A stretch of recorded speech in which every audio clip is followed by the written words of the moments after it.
Gyvenimo suvokimas netėjo per šventas ar juokas, atėjo per tylą, kuris spaudė labiau nei triukšmas.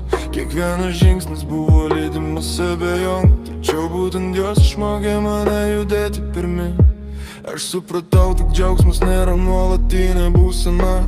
Jis gimsta tik tada, kai pažįsti priešingybę. Per skausmą atradau tikresnį vertinimą to, kas išlieka, kai nebelieka iliuzijų.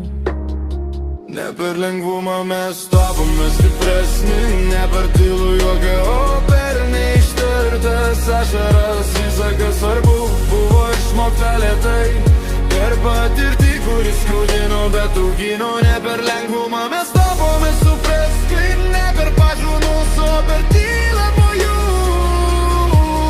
Tai, kas liko, tapo mūsų pamatu, ant kurio mokomės gyventi toliau. Aš išmokau priimti savo vidinį trapumą, kaip neatsiejamą žmogiškumo dalį. Nebebijau būti jautri ar pažeidžiama, nes tai parodė, kiek daug manyje gyvybės. Laikas neištrynė visų prisiminimų, tačiau pakeitė jų reikšmę ir svorį. Tai, kas kadaise skaudino iki gelmių, dabar moko kantrybės ir sąmoningumo.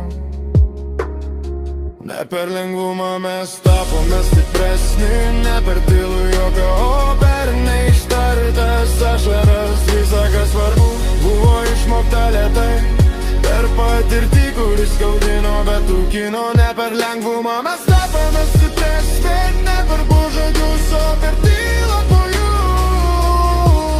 Tai, kas liko, tapo mūsų pamatu, ant kurio mokomės gyventi toliau.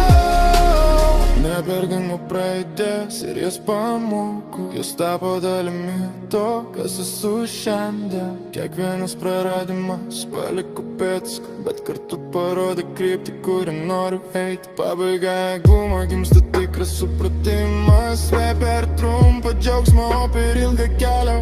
Jeigu šiandien tylu, vadinasi augame ir mokomės gyventi sąžiningai su savimi. Ne per lengvumą mes tapome stipresni.